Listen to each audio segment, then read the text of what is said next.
మూడో వన్డే మ్యాచ్లో భారత్కు ఆస్ట్రేలియా 237 పరుగులను లక్ష్యంగా నిర్దేశించింది. టాస్ నెగ్గిన ఆసీస్ తొలిత బ్యాటింగ్ చేసింది. భారత బౌలర్ల దెబ్బకు 46.4 ఓవర్లలో 236 పరుగులకు ఆలౌట్ అయింది. ఆతిథ్య బ్యాటర్లలో మ్యాన్ రష్నా హాఫ్ సెంచరీ సాధించాడు.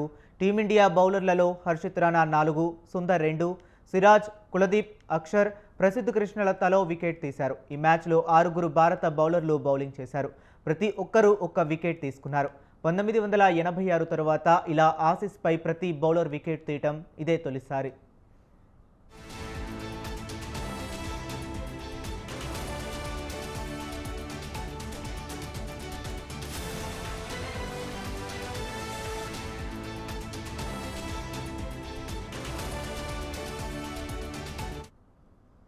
సిడ్నీ పిచ్ బ్యాటర్లకు సహకరిస్తుందనే ఉద్దేశంతో ఆసీస్ బ్యాటింగ్ ఎంచుకుంది.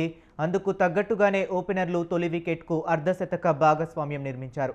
Captain Mitchell Marsh 41, Travis head 29 దూకుడుతో భారత్కు భారీ లక్ష్యం తప్పదని అంతా అంచనా వేశారు. అయితే సిరాజ్ షార్ప్ బంతిని ఆడబోయిన హెడ్ బ్యాక్ వార్డ్ పాయింట్లోని ప్రసిద్ధ్కు చిక్కాడు. ఆ తరువాత కాసేపటికే మిచెల్ మార్ష్ను అక్షర్ బౌల్డ్ చేశాడు. కానీ మాథ్యూ షార్ట్ 30, అలెక్స్ కేరీ 24 పరుగులతో కలిసి రెన్షా ఆసీస్ ఇన్నింగ్స్ను నడిపించాడు.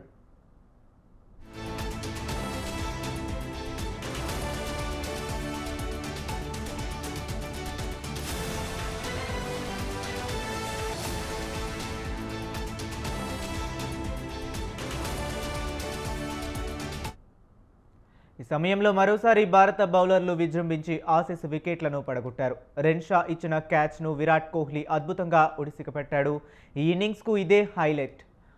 ఆఖర్లో కుపర్ కనోలీ 23, నాథన్ ఎల్లిస్ 16 పరుగులతో కాస్త దూకుడుగా ఆడటంతో ఆసీస్ స్కోర్ 230 పరుగులు దాటగలిగింది.